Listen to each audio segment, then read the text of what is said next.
ਵਾਹਿਗੁਰੂ ਜੀ ਕੀ ਫਤਿਹ। ਪਰਮ ਸਨਮਾਨ ਜੋਗ ਚਵਰ ਛਤਰ ਤਖਤ ਦੇ ਮਾਲਕ, ਗੁਰਤਾ ਗੱਦੀ ਦੇ ਤਖਤ ਦੇ ਸੁਭਾਏਮਾਨ, ਪ੍ਰਗਟ ਗੁਰਾਂ ਕੀ ਦੇਹ ਪ੍ਰਤੱਖ ਹਰ। ਧੰਨ ਧੰਨ ਸਤਿਗੁਰੂ ਸ੍ਰੀ ਗੁਰੂ ਗ੍ਰੰਥ ਸਾਹਿਬ ਮਹਾਰਾਜ ਜੀ ਦੀ ਪਰਮ ਪਵਿੱਤਰ ਸਤ ਸੰਗਤ ਹਜ਼ੂਰੀ ਦੇ ਅੰਦਰ। ਧੰਨ ਧੰਨ ਸ੍ਰੀ ਗੁਰੂ ਤੇਗ ਬਹਾਦਰ ਸਾਹਿਬ ਮਹਾਰਾਜ ਦੇ ਪਾਵਨ ਬੰਦਗੀ ਅਸਥਾਨ ਗੁਰਦੁਆਰਾ ਸ੍ਰੀ ਭੋਰਾ ਸਾਹਿਬ ਜੀ ਦਰਬਾਰ ਸਾਹਿਬ ਜੀ ਵਿਖੇ ਅੰਮ੍ਰਿਤ ਵੇਲੇ ਦੇ ਸਮੇਂ ਤਾਈਂ ਸਜੇ ਹੋਏ ਦੀਵਾਨਾਂ 'ਚ ਹਾਜ਼ਰੀਆਂ ਭਰ ਕੇ ਸਤਿਗੁਰੂ ਸਾਹਿਬ ਜੀ ਦੇ ਪਵਿੱਤਰ ਅਸਥਾਨਾਂ ਦੀ ਸੇਵਾ ਕਰਕੇ, ਯਾਤਰਾ ਕਰਕੇ ਲਾਹਾ ਪ੍ਰਾਪਤ ਕਰ ਰਹੇ ਗੁਰੂ ਪਿਆਰੀ ਖਾਲਸਾ ਸਾਧ ਸੰਗਤ ਜੀ, ਸਾਡੇ ਜੀਵਨ ਨੂੰ ਸੁਚੱਜਾ ਬਣਾਉਣ ਦੇ ਵਾਸਤੇ, ਸਾਨੂੰ ਜਿਉਣ ਦੀ ਸੋਝੀ ਆਵੇ, ਅਕਲ ਆਵੇ, ਗੁਰੂ ਸਾਹਿਬ ਜੀ ਨੇ ਪਵਿੱਤਰ ਗੁਰਬਾਣੀ ਦੁਆਰਾ ਉਪਦੇਸ਼ ਸਾਨੂੰ ਬਖਸ਼ਿਆ ਹੈ।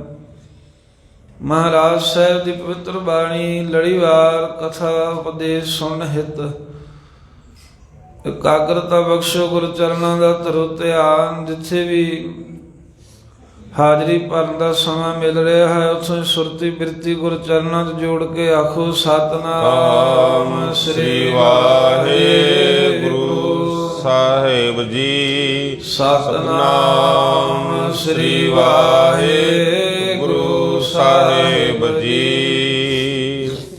ਸਤਿਨਾਮ ਵਾਹਿਗੁਰੂ ਸਾਹਿਬ ਜੀ। ਮਾਝ ਮਹੱਲਾ ਪੰਜਵਾ। ਸੋਈ ਕਰਣਾ ਜੇ ਆਪ ਕਰਾਏ। ਧੰਨ ਧੰਨ ਸ੍ਰੀ ਗੁਰੂ ਗ੍ਰੰਥ ਸਾਹਿਬ ਮਹਾਰਾਜ ਦੇ ਪਰਮ ਪਵਿੱਤਰ ਅੰਗ 108 ਤੇ ਇਹ ਪਾਵਨ ਪਵਿੱਤਰ ਸ਼ਬਦ ਸੁਭਾਏਮਾਨ ਹੈ। ਮਾਝ ਰਾਗ ਦੇ ਅੰਦਰ ਮਾਝ ਮਹੱਲਾ ਪੰਜਵਾ। ਪੰਚਮ ਪਾਤਸ਼ਾਹ ਸ਼ਹੀਦਾਂ ਦੇ ਸਰਤਾਜ, ਜਪਿਓ ਜਿਨ ਅਰਜਨ ਦੇਵ ਗੁਰੂ, ਫਿਰ ਸੰਕਟ ਜੋਨ ਗਰਭ ਨਾ ਆਇਓ। ਜਾਂ ਕਲ ਜੁਗ ਜਹਾਜ ਅਰਜਨ ਗੁਰੂ, ਸਗਲ ਸ੍ਰਿਸ਼ਟ ਲਗਵੇ ਤਰਹੁ। ਐਸੇ ਦੀਨ ਦਿਆਲ ਸਤਿਗੁਰੂ ਗੁਰੂ ਅਰਜਨ ਦੇਵ ਮਹਾਰਾਜ ਪਰਮ ਪਵਿੱਤਰ ਉਪਦੇਸ਼ ਬਖਸ਼ਿਸ਼ ਕਰ ਰਹੇ ਹਨ। ਮਾਝ ਰਾਗ ਦੇ ਅੰਦਰ ਸੋਈ ਕਰਨਾ ਜੇ ਆਪ ਕਰਾਏ। ਅਸੀਂ ਜੀਵਾਂ ਨੇ ਕਹਿੰਦੇ ਵੀ ਉਹੀ ਕਰਤੱਵ ਕਰਨਾ ਹੁੰਦਾ ਜਿਹੜਾ ਪਰਮੇਸ਼ਰ ਵਾਹਿਗੁਰੂ ਆਪ ਸਾਥੋਂ ਕਰਾਉਂਦਾ। ਭਾਵ ਵਾਹਿਗੁਰੂ ਦੇ ਹੁਕਮ ਦੇ ਨਾਲ ਚੱਲਣਾ ਪੈਂਦਾ ਹੈ, ਉਹੀ ਸਾਨੂੰ ਕਰਨਾ ਚਾਹੀਦਾ। ਜੋ ਪਰਮੇਸ਼ਰ ਧਰਮ ਗ੍ਰੰਥਾਂ ਸੰਤਾਂ ਮਹਾਂਪੁਰਖਾਂ ਦੇ ਰਾਹੀਂ ਉਪਦੇਸ਼ ਦੇ ਕੇ ਨਾਮ ਬਾਣੀ ਭਾਉ ਭਗਤੀ ਦਾ ਕਾਰਜ ਵਾਹਿਗੁਰੂ ਸਾਡੇ ਤੋਂ ਕਰਾਉਂਦਾ ਹੈ, ਉਹ ਸਾਰਿਆਂ ਨੂੰ ਸਾਨੂੰ ਕਰਤੱਵ ਕਰਨਾ ਚਾਹੀਦਾ ਹੈ। ਕਿਉਂਕਿ ਪਰਮੇਸ਼ਰ ਤਾਂ ਜੋ ਕਰਾਉਂਦਾ ਏ ਉਹ ਭਲੇ ਕਰਮ ਵਾਸਤੇ ਪ੍ਰੇਰਣਾ, ਨਾਮ ਜਪਣਾ, ਬੰਦਗੀ ਕਰਨੀ, ਤੇ ਇਹਦੀ ਪ੍ਰੇਰਣਾ ਦਿੰਦਾ ਹੈ ਧਰਮ ਗ੍ਰੰਥਾਂ ਦੇ ਰਾਹੀਂ। ਤੇ ਧੰਨ ਗੁਰੂ ਅਰਜਨ ਦੇਵ ਸਾਹਿਬ ਜੀ ਕਹਿੰਦੇ ਵੀ ਸੋਈ ਕਰਨਾ, ਉਹੀ ਕਰਤੱਵ ਸਾਨੂੰ ਕਰਨਾ ਚਾਹੀਦਾ ਜਿਹੜਾ ਆਪ ਵਾਹਿਗੁਰੂ ਕਿਰਪਾ ਕਰਕੇ ਉਪਦੇਸ਼ ਦੇ ਕੇ ਗੁਰਾਂ ਦੇ ਰਾਹੀਂ ਨਾਮ ਬਾਣੀ ਦਾ ਕਰਾਉਂਦਾ ਹੈ। ਜਿੱਥੈ ਰੱਖੈ ਸਾ ਭਲੀ ਜਾਏ। ਜਿੱਥੇ ਵੀ ਵਾਹਿਗੁਰੂ ਸਾਨੂੰ ਰੱਖਣਾ ਕਰੇ ਉਹੀ ਭਲੀ ਜਗ੍ਹਾ ਹੈ ਸਾਡੇ ਵਾਸਤੇ। ਵਾਹਿਗੁਰੂ ਦੇ ਸ਼ੁਕਰ ਵਿੱਚ ਹੀ ਰਹੇ, ਐਵੇਂ ਹਰ ਸਮੇਂ ਉਲਾਂਭਾ ਨਾ ਦਿੰਦਾ ਰਹੇ, ਆਹ ਨਹੀਂ ਮਿਲਿਆ ਉਹ ਨਹੀਂ ਮਿਲਿਆ। ਕਹਿੰਦੇ ਜਿੱਥੇ ਹੀ ਵਾਹਿਗੁਰੂ ਰੱਖੇ ਉਹਨੂੰ ਸੱਚਖੰਡ ਸਮਝ ਲਓ। ਮਹਾਰਾਜ ਇਹ ਤੇਰੀ ਕਿਰਪਾ ਹੀ ਹੈ। ਜਿੱਥੇ ਵੀ ਕੋਈ ਰਹਿਣ ਨੂੰ ਥਾਂ ਮਿਲ ਜੇ, ਜਿੰਨੀ ਕੁ ਥਾਂ ਮਿਲ ਜੇ, ਜੋ ਕੁਝ ਮਿਲਿਆ ਹੈ ਨਾ ਉਹਦਾ ਮਹਾਰਾਜ ਸਾਹਿਬ ਕਹਿੰਦੇ ਸ਼ੁਕਰਾਨਾ ਕਰਿਆ ਕਰੋ। ਇਹ ਸਮਝਾ ਰਹੇ ਨੇ ਸਾਨੂੰ, ਕਿਉਂਕਿ ਸ਼ੁਕਰਾਨੇ ਦਾ ਜੀਵਨ ਸਾਧ ਸੰਗਤ ਖੁਸ਼ੀਆਂ ਖੇੜਿਆਂ ਦਾ ਜੀਵਨ ਹੈ। ਜਿਹੜਾ ਗਿਲੇ ਸ਼ਿਕਵੇ ਕਰਦੇ ਰਹਿਣਾ ਹੈ ਨਾ, ਇਹ ਦੁੱਖਾਂ ਦਾ ਜੀਵਨ ਹੈ। ਗਿਲੇ ਸ਼ਿਕਵੇ ਕਰਨ ਵਾਲਾ ਮਹਿਲਾਂ ਵਿੱਚ ਵੀ ਬੈਠਾ ਹੋਵੇਗਾ ਤਾਂ ਵੀ ਗਿਲੇ ਸ਼ਿਕਵੇ ਨਹੀਂ ਮੁੱਕਦੇ। ਜਿਹਨੇ ਸ਼ੁਕਰਾਨਾ ਕਰਨਾ ਹੈ ਨਾ, ਉਹ ਕਿਸੇ ਦੇ ਦਰ ਤੇ ਬੈਠਾ ਜਾਂ ਕਿਤੇ ਰਾਜ ਕੱਖਾਂ ਦੀ ਕੁੱਲੀ 'ਚ ਬੈਠਾ ਵੀ ਸ਼ੁਕਰਾਨਾ ਕਰੀ ਜਾਂਦਾ ਹੈ। ਤੇ ਇਹ ਦਾਤ ਮਿਲਦੀ ਆ ਸਤਿਗੁਰੂ ਮਹਾਰਾਜ ਦੇ ਪਾਸੋਂ। ਤੇ ਗੁਰੂ ਅਰਜਨ ਦੇਵ ਸਾਹਿਬ ਸੱਚੇ ਪਾਤਸ਼ਾਹ ਕਹਿੰਦੇ, ਜਿੱਥੇ ਵਾਹਿਗੁਰੂ ਜੀ ਸਾਨੂੰ ਜੀਵਾਂ ਨੂੰ ਰੱਖਦੇ ਹਨ, ਸਾਡੇ ਲਈ ਉਹੀ ਚੰਗੀ ਜਗ੍ਹਾ ਹੈ, ਸਾਨੂੰ ਉਹੀ ਭਲਾ ਸਥਾਨ, ਚੰਗਾ ਥਾਂ ਮੰਨਣਾ ਚਾਹੀਦਾ। ਮਹਾਰਾਜ ਜਿੱਥੇ ਤੂੰ ਰੱਖਿਆ, ਜਿੱਥੇ ਤੂੰ ਰੱਖਣਾ ਚਾਹਿਆ, ਬਸ ਸਾਡੇ ਵਾਸਤੇ ਇਹੋ ਹੀ ਠੀਕ ਹੈ, ਤੇਰੀ ਕਿਰਪਾ ਹੈ। ਸੋਈ ਸਿਆਣਾ ਸੋ ਪਤਵੰਤਾ। ਤੇ ਫਿਰ ਨਾਲ ਮਹਾਰਾਜ ਸਾਹਿਬ ਕਹਿੰਦੇ ਵੀ ਸੋਈ ਸਿਆਣਾ। ਸਿਆਣੇ ਤਾਂ ਬੜੇ ਅਖਵਾਉਂਦੇ ਆ ਦੁਨੀਆ ਦੇ ਵਿੱਚ ਵੀ ਅਸੀਂ ਬੜੇ ਸਿਆਣੇ ਆ, ਪਰ ਧਰਮ ਗ੍ਰੰਥਾਂ ਨੂੰ, ਵਿਦਿਆ ਨੂੰ ਪੜ੍ਹੇ ਹੋਏ ਸਿਆਣੇ ਪੁਰਖ ਉਹੀ ਹਨ। ਸੋ ਪਤਵੰਤਾ। ਤੇ ਪਤਵੰਤਾ ਹੁੰਦਾ ਇੱਜ਼ਤ ਵਾਲਾ, ਇੱਜ਼ਤਦਾਰ ਹੀ ਅਖਵਾਉਂਦਾ ਹੈ ਨਾ। ਹਰ ਕੋਈ ਕਹਿੰਦਾ ਸਾਡੀ ਵੀ ਕੋਈ ਇੱਜ਼ਤ ਹੈ, ਪਰ ਸਤਿਗੁਰੂ ਸਾਹਿਬ ਕਹਿੰਦੇ ਵੀ ਇੱਜ਼ਤ ਵਾਲਾ ਵੀ ਉਹੀ ਪੁਰਖ ਹੈ, ਸਿਆਣਪ ਵਾਲਾ ਵੀ ਉਹੀ ਪੁਰਖ ਹੈ। ਕਿਹੜਾ ਅੱਗੇ ਦੱਸਦੇ ਹਨ? ਹੁਕਮ ਲੱਗੈ ਜਿਸ ਮੀਠਾ ਜੀਓ। ਜਿਹਨੂੰ ਮਹਾਰਾਜ ਕਹਿੰਦੇ ਵਾਹਿਗੁਰੂ ਜੀ ਦਾ ਹੁਕਮ ਮਿੱਠਾ ਦੇ ਪਿਆਰਾ ਕਰਕੇ, ਸੁਖਦਾਈ ਕਰਕੇ ਲੱਗਦਾ ਹੈ। ਵਾਹਿਗੁਰੂ ਦੇ ਹੁਕਮ ਦੇ ਵਿੱਚ ਜੋ ਵਾਹਿਗੁਰੂ ਸਾਡੇ ਕੋ ਕਰਤੱਵ ਕਰਾਏ, ਉਹ ਪਾਤਸ਼ਾਹ ਦੇ ਭਾਣੇ ਦੇ ਵਿੱਚ ਰਹਿ ਕੇ ਕਰੇ। ਜਿੱਥੇ ਮਾਲਕ ਰੱਖੇ, ਜਿੰਨੇ ਕੁ ਜੋਗਾ ਰੱਖੇ, ਵਾਹਿਗੁਰੂ ਦਾ ਭਾਣਾ ਸਤ ਕਰਕੇ ਮੰਨੇ। ਜਿਹੜਾ ਵਾਹਿਗੁਰੂ ਦੇ ਭਾਣੇ ਨੂੰ ਖੁਸ਼ ਹੋ ਕੇ ਖੜੇ ਮਿੱਥੇ ਪ੍ਰਵਾਨ ਕਰ ਲੈਂਦਾ, ਉਹੀ ਵਾਹਿਗੁਰੂ ਦੀ ਨਿਗਾਹ ਵਿੱਚ ਸਿਆਣਾ, ਉਹੀ ਪਰਮੇਸ਼ਰ ਦੇ ਦਰ ਦੇ ਉੱਤੇ ਇੱਜ਼ਤ ਵਾਲਾ ਹੁੰਦਾ ਹੈ ਜੀ। ਕਿਉਂਕਿ ਹੁਕਮ ਤਾਂ ਸਾਧ ਸੰਗਤ ਮਾਲਕ ਨੇ ਜਿਹੜਾ ਕਹਿਤਾ, ਉਹ ਪੂਰਾ ਤਾਂ ਹੋ ਕੇ ਹੀ ਰਹਿਣਾ। ਹੁਣ ਜਿਹੜਾ ਤਾਂ ਉੱਤੇ ਕਿੰਤੂ ਪਰੰਤੂ ਕਰੂਗਾ, ਫਿਰ ਉਹ ਦੁਖੀ ਹੁੰਦਾ। ਉਹ ਮਾਲਕ ਨੂੰ ਵੀ ਨਹੀਂ ਚੰਗਾ ਲੱਗਦਾ ਵੀ ਵੇਖ ਮੇਰਾ ਬਚਨ ਨਹੀਂ ਮੰਨਦਾ ਏ। ਤੇ ਜਿਹੜਾ ਆਖੇ ਮਹਾਰਾਜ ਬਹੁਤ ਕਿਰਪਾ ਹੈ ਆਪ ਜੀ ਦੀ, ਜੋ ਤੁਸੀਂ ਕੀਤਾ ਭਲਾ ਹੀ ਕੀਤਾ ਹੈ, ਜਿਹੜਾ ਇਸ ਤਰ੍ਹਾਂ ਭਾਣੇ ਨੂੰ ਮੰਨਦਾ ਹੈ, ਉਹ ਤੇ ਫਿਰ ਵਾਹਿਗੁਰੂ ਵੀ ਪ੍ਰਸੰਨ ਹੋ ਜਾਂਦਾ, ਤੇ ਉਹਨੂੰ ਵੀ ਖੁਸ਼ੀ ਖੇੜੇ ਆਨੰਦ ਪ੍ਰਾਪਤ ਹੁੰਦੇ ਨੇ। ਸੋ ਪਰਮੇਸ਼ਰ ਦਾ ਹੁਕਮ ਖਿੜੇ ਮੱਥੇ ਮੰਨਣਾ ਚਾਹੀਦਾ ਹੈ ਜੀ। ਸਭ ਪਰੋਈ ਇਕਤ ਧਾਗੈ। ਸਭ ਪਰੋਈ ਇਕਤ ਧਾਗੈ। ਸਾਰੀ ਜੋ ਸ੍ਰਿਸ਼ਟੀ ਹੈ, ਪਰਮੇਸ਼ਰ ਨੇ ਇਕਤ, ਇੱਕ ਆਪਣੇ ਹੁਕਮ ਰੂਪੀ ਧਾਗੇ ਦੇ ਵਿੱਚ ਪਰੋਈ ਹੋਈ ਹੈ, ਜਾਂ ਆਪਣੀ ਚੇਤਨ ਸੱਤਾ ਰੂਪੀ ਧਾਗੇ ਦੇ ਵਿੱਚ ਮਣਕਿਆਂ ਦੀ ਨਿਆਈ ਸਾਰੀ ਸ੍ਰਿਸ਼ਟੀ ਪਰੋਈ ਹੈ। ਜਿਵੇਂ ਇੱਕ ਧਾਗੇ ਦੇ ਵਿੱਚ ਮਾਲਾ ਦੇ ਮਣਕੇ ਪਰੋਤੇ ਹੁੰਦੇ ਆ, ਇਵੇਂ ਮਾਲਕ ਨੇ ਆਪਣੇ ਹੁਕਮ ਰੂਪੀ ਧਾਗੇ ਵਿੱਚ ਆਪਣੀ ਚੇਤਨ ਸੱਤਾ ਰੂਪੀ ਧਾਗੇ 'ਚ, ਜਾਂ ਕਹਿ ਲਓ ਵੀ ਉਹਨੇ ਸਵਾਸਾਂ ਰੂਪੀ ਧਾਗੇ ਦੇ ਵਿੱਚ ਇਹ ਸੰਸਾਰ ਦੇ ਜਿਹੜੇ ਜੀਵ ਭਿੰਨ ਭਿੰਨ ਪੈਦਾ ਕੀਤੇ ਹਨ, ਇਹ ਮਾਲਾ ਦੇ ਮਣਕੇ ਦੇ ਨੇ ਹੀ ਪਰੋਏ ਹੋਏ ਨੇ। ਜਿਵੇਂ ਧਾਗੇ 'ਚੋਂ ਜਿਹੜੇ ਮਣਕੇ ਨਿਕਲ ਜਾਂਦੇ, ਧਾਗਾ ਟੁੱਟੇ ਤੋਂ ਸਾਰੇ ਬਿਖਰ ਜਾਂਦੇ ਨੇ, ਇਵੇਂ ਮਾਲਕ ਪਰਮੇਸ਼ਰ ਦੀ ਚੇਤਨ ਸੱਤਾ ਦੇ ਪਰੋਏ ਹੋਏ ਨੇ ਸਾਰੇ। ਜਦੋਂ ਆਪਣੀ ਚੇਤਨ ਸੱਤਾ ਦਾ ਧਾਗਾ ਕੱਢ ਦਵੇ, ਸਾਰੇ ਜੀਵ ਰੂਪੀ ਜਿਹੜੇ ਮੋਤੀ ਨੇ ਨਾ, ਫਿਰ ਮਣਕੇ ਉਹ ਬਿਖਰ ਜਾਂਦੇ ਹਨ, ਖਤਮ ਹੋ ਜਾਂਦੇ ਨੇ, ਸਰੀਰਾਂ ਦਾ ਅੰਤ ਹੋ ਜਾਂਦਾ ਹੈ।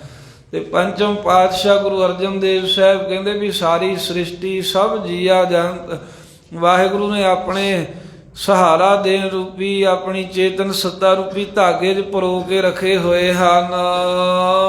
ਜਿਸ ਲਾਏ ਲਏ ਸੋ ਚਰਣੀ ਲਾਗੈ। ਭਾਵੇਂ ਕਿ ਸਾਰੇ ਜੀਵਾਂ ਦੇ ਅੰਦਰ ਚੇਤਨ ਸੱਤਾ ਮਾਲਕ ਦੀ ਹੈ, ਪਰ ਇਹਨਾਂ ਜੀਵਾਂ, ਇਹਨਾਂ ਮਣਕਿਆਂ ਦੇ ਵਿੱਚੋਂ ਜਿਸ ਜੀਵ ਦੇ ਤਾਈਂ ਜਿਸ ਲਾਏ ਲਏ ਸੋ ਚਰਣੀ ਲਾਗੈ, ਜਿਹਨੂੰ ਮਹਾਰਾਜ ਸਾਹਿਬ ਜੀ ਆਪ ਹੀ ਸਾਧ ਸੰਗਤ ਦੇ ਪ੍ਰੇਮ ਵਿੱਚ, ਨਾਮ ਜਪਣ ਦੇ ਪ੍ਰੇਮ ਵਿੱਚ ਲਾ ਦਿੰਦੇ ਹਨ, ਸੋ ਚਰਣੀ ਲਾਗੈ। ਉਹੀ ਕਹਿੰਦੇ ਵੀ ਆ ਕੇ ਗੁਰਾਂ ਦੀ ਚਰਨ ਸ਼ਰਨ ਲੱਗਦਾ ਹੈ, ਜਿਹਨੂੰ ਵਾਹਿਗੁਰੂ ਆਪ ਲਾਉਂਦਾ, ਪਰਮੇਸ਼ਰ ਆਪ ਪ੍ਰੇਰਦਾ ਵੀ ਚੱਲ ਸਾਧ ਸੰਗਤ ਦੇ ਵਿੱਚ ਉੱਠ, ਗੁਰੂ ਨਾਨਕ ਸਾਹਿਬ ਦਾ ਉੱਠ ਆਸਰਾ ਲੈ। ਜਿਨ੍ਹਾਂ ਨੂੰ ਵਾਹਿਗੁਰੂ ਆਪ ਪ੍ਰੇਰ ਕੇ ਗੁਰਾਂ ਦੀ ਚਰਣੀ ਲਾਉਂਦਾ ਹੈ ਉਹੀ ਜੀਵ ਗੁਰ ਚਰਣੀ ਲੱਗਦੇ ਹਨ ਜੀ। ਭਾਵ ਕਿ ਸਾਧ ਸੰਗਤ ਵੀ ਵਾਹਿਗੁਰੂ ਦੀ ਕਿਰਪਾ ਨਾਲ ਹੀ ਪ੍ਰਾਪਤ ਹੁੰਦੀ ਹੈ। ਊਂਦ ਕਵਲ ਜਿਸ ਹੋਏ ਪਰਗਾਸਾ। ਊਂਦ ਸਾਧ ਸੰਗਤ ਕਹਿੰਦੇ ਨੇ ਪੁੱਠੇ ਨੂੰ, ਤੇ ਕਵਲ ਤੋਂ ਭਾਵ ਹੈ ਇੱਥੇ ਹਿਰਦਾ। ਜਿਵੇਂ ਕਮਲ ਦਾ ਫੁੱਲ ਜਦੋਂ ਉਹਦੀ ਡੋਡੀ ਜੀ ਹਾਲਾਂ ਪੈਂਦੀ ਹੈ ਤਾਂ ਉਹ ਹੇਠਾਂ ਨੂੰ ਪੁੱਠਾ ਹੁੰਦਾ, ਤੇ ਜਿੰਨਾ ਚਿਰ ਕਮਲ ਦਾ ਉਹਦੀ ਡੋਡੀ ਸਿੱਧੀ ਨਹੀਂ ਹੁੰਦੀ ਉਹਦੇ ਵਿੱਚ ਸੂਰਜ ਦੀਆਂ ਕਿਰਨਾਂ ਨਹੀਂ ਪੈਂਦੀਆਂ। ਕਿਰਨਾਂ ਨਾ ਪੈਣ ਕਰਕੇ ਕਮਲ ਦਾ ਫੁੱਲ ਪ੍ਰਗਾਸ਼ਦਾ ਨਹੀਂ ਹੈ। ਇਸੇ ਤਰ੍ਹਾਂ ਜਿੰਨੇ ਵੀ ਆਪਾਂ ਜੀਵ ਹਨ, ਸਾਡਾ ਹਿਰਦਾ ਰੂਪੀ ਕੌਲ ਪੁੱਠਾ ਹੋਇਆ ਹੈ। ਹਿਰਦਾ ਰੂਪੀ ਕੌਲ ਪੁੱਠਾ ਹੋਣ ਦੀ ਨਿਸ਼ਾਨੀ ਹੈ ਵੀ ਜਿਹੜਾ ਪਰਮੇਸ਼ਰ ਤੋਂ ਗੁਰਾਂ ਤੋਂ ਬੇਮੁਖ ਹੋਣਾ, ਮਹਾਰਾਜ ਸਾਹਿਬ ਤੇ ਗੁਰੂ ਸਾਹਿਬ ਦੀ ਆਗਿਆ ਵਿੱਚ ਨਾ ਚੱਲਣਾ, ਇਹ ਕਮਲ ਪੁੱਠਾ ਹੋਇਆ ਹੈ। ਜਿਹੜੇ ਗੁਰਾਂ ਦੀ ਚਰਣੀ ਲੱਗ ਗਏ ਨੇ ਉਹਨਾਂ ਦਾ ਮੁੱਦਾ ਪਿਆ ਹੋਇਆ ਬੇਮੁਖਤਾਈ ਰੂਪ ਹਿਰਦਾ ਰੂਪੀ ਕਮਲ ਜਿਸ ਹੋਏ ਪ੍ਰਗਾਸਾ।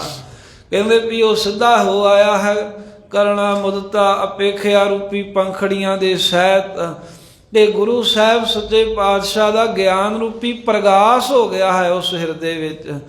ਜਿਸ ਹਿਰਦੇ ਵਿੱਚ ਗੁਰਾਂ ਦਾ ਬਖਸ਼ਿਆ ਹੋਇਆ ਗਿਆਨ ਉਪਦੇਸ਼ ਦਾ ਪ੍ਰਗਾਸ਼ ਹੋਇਆ ਹੈ, ਉਹੀ ਹਿਰਦਾ ਫੁੱਲ ਸਿੱਧਾ ਹੁੰਦਾ, ਉਹੀ ਖਿੜਦਾ ਏ। ਜਿਵੇਂ ਕੌਲ ਦਾ ਫੁੱਲ ਸੂਰਜ ਦੀਆਂ ਕਿਰਨਾਂ ਪੈ ਕੇ ਸਿੱਧਾ ਹੋ ਕੇ ਖਿੜ ਜਾਂਦਾ, ਇਵੇਂ ਬੇਮੁਖ ਹੋਇਆ ਮਨ ਗੁਰੂ ਸਾਹਿਬ ਦੀ ਕਿਰਪਾ ਦੇ ਨਾਲ ਸਿੱਧਾ ਸਨਮੁਖ ਹੋ ਜਾਂਦਾ ਵਾਹਿਗੁਰੂ ਦੇ ਵੱਲ, ਤੇ ਗਿਆਨ ਦਾ ਪ੍ਰਗਾਸ਼ ਹੋ ਜਾਂਦਾ ਹੈ। ਸੋਝੀ ਆ ਜਾਂਦੀ ਉਹਨਾਂ ਨੂੰ, ਸ਼ੁਭ ਗੁਣ ਉਹਨਾਂ ਦੇ ਵਿੱਚ ਹਿਰਦੇ 'ਚ ਵਸ ਜਾਂਦੇ ਹਨ। ਆਗੇ ਤਿਨ ਸਰਬ ਨਿਰੰਜਨ ਡੀਠਾ ਜੀਓ। ਤੇ ਜਿਨ੍ਹਾਂ ਦਾ ਹਿਰਦਾ ਕੌਲ ਸਿੱਧਾ ਹੋ ਗਿਆ, ਭਾਵ ਜਿਹੜੇ ਅੰਦਰੋਂ ਤਨੋ ਮਨੋ ਪਰਮੇਸ਼ਰ ਦੇ ਸਨਮੁਖ ਹੋ ਗਏ, ਜਿਨ੍ਹਾਂ ਨੂੰ ਗਿਆਨ ਦਾ ਪ੍ਰਗਾਸ਼ ਚਾਨਣ ਹੋ ਗਿਆ, ਜਿਨ੍ਹਾਂ ਦੇ ਅੰਦਰ ਖੜਾਓ ਆ ਗਿਆ, ਉਹਨਾਂ ਪੁਰਖਾਂ ਨੇ ਸਰਬ ਨਿਰੰਜਨ ਡੀਠਾ ਜੀਓ। ਨਿਰੰਜਨ ਨਿਰਅੰਜਨ, ਅੰਜਨ ਨਾਮ ਹੁੰਦਾ ਹੈ ਸੁਰਮੇ ਦਾ। ਸੁਰਮੇ ਦਾ ਅਰਥ ਬਣਦਾ ਹੈ ਕਾਲਖ। ਕਾਲਖ ਤੋਂ ਭਾਵ ਹੈ ਮਾਇਆ, ਵੀ ਜਿਹੜਾ ਪਰਮੇਸ਼ਰ ਮਾਇਆ ਰੂਪੀ ਕਾਲਖ ਤੋਂ ਰਹਿਤ ਹੈ ਸੋ ਕਹੀਏ ਨਿਰੰਜਨ। ਤੇ ਕਹਿੰਦੇ ਉਹਨਾਂ ਨੇ ਮਾਇਆ ਤੋਂ ਰਹਿਤ ਸ਼ੁੱਧ ਸਰੂਪ ਜੋ ਨਿਰੰਜਨ ਵਾਹਿਗੁਰੂ ਹੈ, ਸਾਰਿਆਂ ਥਾਵਾਂ ਤੇ ਉਸ ਵਾਹਿਗੁਰੂ ਨੂੰ ਡੀਠਾ ਵੇਖ ਲਿਆ ਹੈ ਜੀ। ਜਿਨ੍ਹਾਂ ਦਾ ਹਿਰਦਾ ਸਨਮੁਖ ਹੈ ਉਹਨਾਂ ਨੂੰ ਸਾਰਿਆਂ 'ਚ ਪਰਮੇਸ਼ਰ ਹੀ ਦਿਖਦਾ ਹੈ। ਫਿਰ ਤੇਰੀ ਮਹਿਮਾ ਤੂੰ ਹੈ ਜਾਣ ਹੈ। ਤੇਰੀ ਮਹਿਮਾ ਤੂੰ ਹੈ ਜਾਣ ਹੈ। ਹੇ ਅਕਾਲ ਪੁਰਖ ਵਾਹਿਗੁਰੂ ਜੀ, ਜੋ ਤੇਰੀ ਮਹਿਮਾ ਵਡਿਆਈ ਹੈ ਨਾ, ਜੋ ਤੁਹਾਡੀ ਮਹਾਨਤਾ ਹੈ, ਉਹ ਅਸੀਂ ਜੀਵ ਕਹਿ ਨਹੀਂ ਸਕਦੇ ਸੰਪੂਰਨ ਰੂਪ ਦੇ ਵਿੱਚ। ਉਂਝ ਗੁਣ ਤਾਂ ਤੇਰੇ ਗਾ ਸਕਦੇ ਆ, ਪਰ ਆਪਣੀ ਮਹਿਮਾ ਵਡਿਆਈ ਨੂੰ ਵੀ ਤੂੰ ਆਪ ਹੀ ਜਾਣਦਾ, ਕੋਈ ਦੂਸਰਾ ਨਹੀਂ ਜਾਣ ਸਕਦਾ। ਦੂਸਰਾ ਤੇ ਤਾਂ ਜਾਣੇ ਜੇ ਤੇਰੇ ਜਿੱਡਾ ਵੱਡਾ ਹੋਵੇ। ਜੇ ਕਿਸੇ ਨਾਲੋਂ ਵੱਡੇ ਹੋਈਏ ਜਾਂ ਬਰਾਬਰ ਦੇ ਹੋਈਏ, ਉਦੋਂ ਹੀ ਕਿਸੇ ਦੂਜੀ ਦੀ ਤਾਕਤ ਦਾ, ਦੂਸਰੇ ਦੀ ਤਾਕਤ ਦਾ ਪਤਾ ਲੱਗਦਾ ਨਾ। ਕਹਿ ਦਿੰਦੇ ਨਾ, ਕਹਿੰਦੇ ਜਾਣਦਾ ਮੈਂ ਫਲਾਣੇ ਨੂੰ ਚੰਗੀ ਤਰ੍ਹਾਂ, ਪਰ ਪਰਮੇਸ਼ਰ ਨੂੰ ਨਹੀਂ ਇੱਦਾਂ ਕਹਿ ਸਕਦੇ। ਉਹ ਵਾਹਿਗੁਰੂ ਦੀ ਸੰਪੂਰਨ ਮਹਿਮਾ ਵਡਿਆਈ ਕੋਈ ਨਹੀਂ ਜਾਣ ਸਕਦਾ, ਕਿਉਂਕਿ ਉਸ ਵਾਹਿਗੁਰੂ ਦੇ ਬਰਾਬਰ ਦਾ ਕੋਈ ਦੂਸਰਾ ਹੈ ਹੀ ਨਹੀਂ ਹੈ।